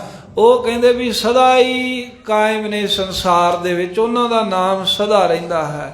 ਜਿਨ੍ਹਾਂ ਨੇ ਹਰ ਹਰ ਪਰਮੇਸ਼ਰ ਦਾ ਨਾਮ ਜਪਿਆ ਤੇ ਵਾਹਿਗੁਰੂ ਦੇ ਦਰਸ਼ਨ ਕੀਤੇ ਨੇ, ਉਹਨਾਂ ਦੇ ਦਰ ਤੇ ਸਦਾ ਦੁਨੀਆ ਝੁਕਦੀ ਹੈ। ਬਾਬਾ ਜੋਰਾਵਰ ਸਿੰਘ, ਬਾਬਾ ਫਤਿਹ ਸਿੰਘ, ਉਹ ਕਿਤੇ ਗਏ ਨੇ, ਅੱਜ ਵੀ ਉੱਥੇ ਜਾ ਕੇ ਲੱਖਾਂ ਹੀ ਕਰੋੜਾਂ ਹੀ ਗੁਰਸਿੱਖ ਜਿਹੜੇ ਹਨ ਨਮਸਕਾਰਾਂ ਕਰਦੇ ਨੇ, ਸਦਾ ਹੀ ਜਿਉਂਦੇ ਹਨ, ਕਾਇਮ ਦਾਇਮ ਨੇ। ਇਸ ਤਰ੍ਹਾਂ ਜਿਹੜੇ ਨਾਮ ਜਪਦੇ ਨੇ, ਗੁਰਾਂ ਦੀ ਸ਼ਰਨ ਆਉਂਦੇ ਹਨ, ਉਹ ਸਦਾ ਹੀ ਅਚਲ ਰਹਿੰਦੇ ਹਨ। ਉਹਨਾਂ ਬਾਰੇ ਇਹੀ ਕਹਿਣਾ ਬਣਦਾ ਹੈ ਜੀ, ਪ੍ਰੇਮ ਭਗਤ ਜਿਸ ਕੈ ਮਨ ਲਾਗੀ। ਗੱਲ ਕੀ ਵੀ ਪ੍ਰੇਮਾ ਭਗਤੀ ਵਾਹਿਗੁਰੂ ਦੀ ਜਿਨ੍ਹਾਂ ਦੇ ਮਨ ਵਿੱਚ ਚੰਗੀ ਲੱਗ ਆਈ ਹੈ, ਵਾਹਿਗੁਰੂ ਦੀ ਭਗਤੀ ਪ੍ਰੇਮ ਦੇ ਸਹਿਤ ਕਰਨੀ, ਪ੍ਰੇਮ ਦੇ ਵਿੱਚ ਆ ਕੇ ਨਾਮ ਜਪਣਾ ਜਿਨ੍ਹਾਂ ਨੂੰ ਭਾਉਂਦਾ ਹੈ। ਗੁਣ ਗਾਵੇ ਅਨਦਿਨ ਨਿਤ ਜਾਗੀ। ਉਹ ਸਦਾ ਹੀ ਨਿਤੀ ਜਾਗਦੇ ਰਹਿੰਦੇ ਨੇ। ਕਿਹੜੇ ਜਾਗਦੇ ਹਨ? ਗਿਆਨ ਜਾਗਰਤ ਅਵਸਥਾ ਦੇ ਵਿੱਚ। ਤੇ ਸੌਣਾ ਕੀ ਹੁੰਦਾ ਹੈ? ਜਿਹੜੀ ਅਗਿਆਨਤਾ ਮੋਹ ਮਾਇਆ ਅਵਿਦਿਆ ਦੀ ਨੀਂਦ ਹੁੰਦੀ ਹੈ, ਇਹ ਸੌਣਾ ਹੁੰਦਾ ਹੈ। ਕਿਉਂਕਿ ਇੱਕ ਤਾਂ ਸਰੀਰ ਕਰਕੇ ਜਾਗਣਾ ਹੈ ਨਾ, ਤੇ ਸਰੀਰ ਕਰਕੇ ਤਾਂ ਚਲੋ ਰਾਤ ਨੂੰ ਤਕਰੀਬਨ ਸਾਰੇ ਆਰਾਮ ਕਰਦੇ, ਪਰ ਗੁਰਮੁਖ ਕਈ ਐਸੇ ਵੀ ਹੋ ਜਾਂਦੇ ਜਿਹੜੇ ਰਾਤ ਨੂੰ ਸਰੀਰ ਕਰਕੇ ਵੀ ਨਹੀਂ ਸੌਂਦੇ। ਫਿਰ ਉਹ ਤਾਂ ਸਰੀਰ ਕਰਕੇ ਵੀ ਸਦਾ ਜਾਗਦੇ ਰਹਿੰਦੇ। ਜਿਵੇਂ ਬਾਬਾ ਬਿਸ਼ਨ ਸਿੰਘ ਜੀ ਮੁਰਾਰੇ ਵਾਲੇ ਮਹਾਂਪੁਰਖ ਹੋਏ ਹਨ। ਉਹ ਮੁਰਾਰੇ ਵਾਲੇ ਮਹਾਂਪੁਰਖ ਸਾਧ ਸੰਗਤ ਜਿਨ੍ਹਾਂ ਤੋਂ ਅੱਗੇ ਬਾਬਾ ਪ੍ਰੇਮ ਸਿੰਘ ਮੁਰਾਰੇ ਵਾਲੇ, ਤੇ ਹੁਣ ਇਹ ਬੀਬੀ ਜੀ ਆ ਜੋ, ਇਹ ਉਹਨਾਂ ਤੋਂ ਅੱਗੇ ਆ ਰਹੀ ਹੈ ਪੀੜ੍ਹੀ। ਤੇ ਇਸ ਪ੍ਰਕਾਰ ਦੇ ਨਾਲ ਉਹ ਮਹਾਂਪੁਰਖ 24 ਘੰਟਿਆਂ 'ਚੋਂ 1 ਘੰਟਾ ਦਿਨ ਦੇ 12 ਤੋਂ 1 ਵਜੇ ਤੱਕ ਸੌਂਦੇ ਹੁੰਦੇ ਸਨ। ਉਹ ਵੀ ਉਹਨਾਂ ਨੇ ਕਹਿਣਾ ਵੀ ਅਸੀਂ ਇਹ ਸੌਂਦੇ ਤਾਂ ਹਾਂ ਵੀ ਕਿਤੇ ਹੰਕਾਰ ਨਾ ਆਵੇ ਵੀ ਅਸੀਂ ਤੇ ਸੌਂਦੇ ਹੀ ਨਹੀਂ ਹੈ, ਘੰਟਾ ਇਹ ਲੰਮੇ ਪੈ ਜਾਈਦਾ ਵੀ ਕਹਿ ਦਈਦਾ ਵੀ ਸੌਂ ਲਿਆ ਹੈ। ਗੁਰਮੁਖ ਤਾਂ ਪ੍ਰਤੱਖ ਨੀਂਦ ਵੀ ਤਿਆਗ ਦਿੰਦੇ ਹਨ। ਸਤਿਗੁਰੂ ਮਹਾਰਾਜ ਸਾਹਿਬ ਦੀ ਜਿਨ੍ਹਾਂ ਤੇ ਕਿਰਪਾ ਹੁੰਦੀ ਹੈ, ਉਹ ਸਦਾ ਗਿਆਨ ਜਾਗਰਤ ਅਵਸਥਾ ਵਿੱਚ ਜਾਗਦੇ। ਗਿਆਨ ਜਾਗਰਤ ਅਵਸਥਾ ਤੋਂ ਭਾਵ ਜਿਵੇਂ ਸੁਚੇਤ ਰਹਿਣਾ, ਜਿਨ੍ਹਾਂ ਦੇ ਪਹਿਰਾ ਰਵੇ ਉੱਥੇ ਤਾਂ ਸਾਧ ਸੰਗਤ ਕੋਈ ਲੁੱਟ ਨਹੀਂ ਨਾ ਪੈ ਸਕਦੀ। ਜਿਹੜੇ ਅਵੇਸਲੇ ਹੋ ਕੇ ਲੰਮੀਆਂ ਤਾਣ ਕੇ ਸੁਣਦੇ ਆ, ਲੁੱਟ ਤਾਂ ਉੱਥੇ ਹੀ ਮੱਚਦੀ ਆ ਨਾ। ਐਵੇਂ ਹੀ ਜਿਹੜੇ ਸੁਚੇਤ ਰਹਿੰਦੇ ਨੇ, ਗਿਆਨ ਜਾਗਰਿਤ ਅਵਸਥਾ ਜਾਗਣਾ, ਜਿਹੜੇ ਸੁਚੇਤ ਸਾਵਧਾਨ ਰਹਿੰਦੇ ਨੇ ਕਾਮ ਦੇ ਹਮਲਿਆਂ ਤੋਂ, ਕ੍ਰੋਧ ਲੋਭ ਮੋਹ ਹੰਕਾਰ ਦੇ ਹਮਲਿਆਂ ਤੋਂ ਸੁਚੇਤ ਨੇ ਵੀ ਇਹਨਾਂ ਦਾ ਪ੍ਰਭਾਵ ਨਾ ਮੇਰੇ ਤੇ ਪੈ ਜਾਵੇ, ਤੇ ਇਹਨਾਂ ਨੂੰ ਸਦਾ ਕਾਬੂ ਵਿੱਚ ਰੱਖਦੇ ਹਨ।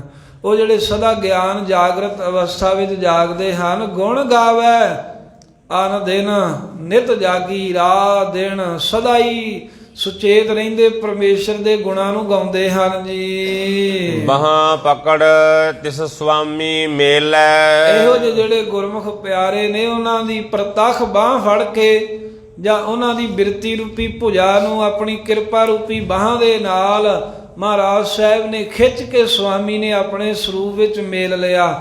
ਵਾਹਿਗੁਰੂ ਨੇ ਆਪਣੀ ਛਾਤੀ ਨਾਲ ਲਾ ਲਿਆ, ਭਾਵ ਅਭੇਦ ਹੀ ਕਰ ਲਿਆ ਆਪਣੇ ਸਰੂਪ ਵਿੱਚ।